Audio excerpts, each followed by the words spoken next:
Welcome to the Slop Farm. Enjoy the video. Today, I show how to set perspective lines to create believable space.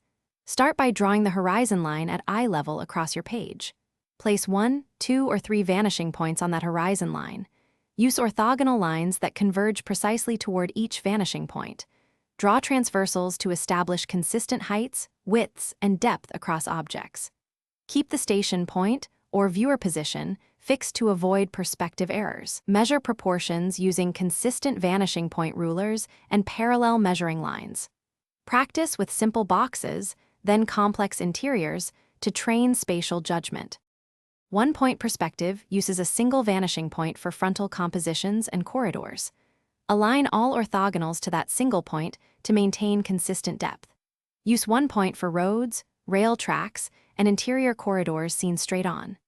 2-point perspective places verticals straight and uses 2 horizon vanishing points for angled corner views. Align edges toward each respective horizon vanishing point for accurate widths and depth. 3-point perspective adds a vertical vanishing point for dramatic height or depth shifts. Use it for tall buildings or bird's eye views with strong foreshortening effects. Use measuring points and proportional grids to scale distances accurately across planes. Set a measuring point where a diagonal from a vanishing point intersects a horizon ruler.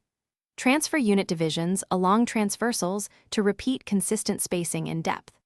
Apply foreshortening and overlap to enhance depth perception in scenes with close objects.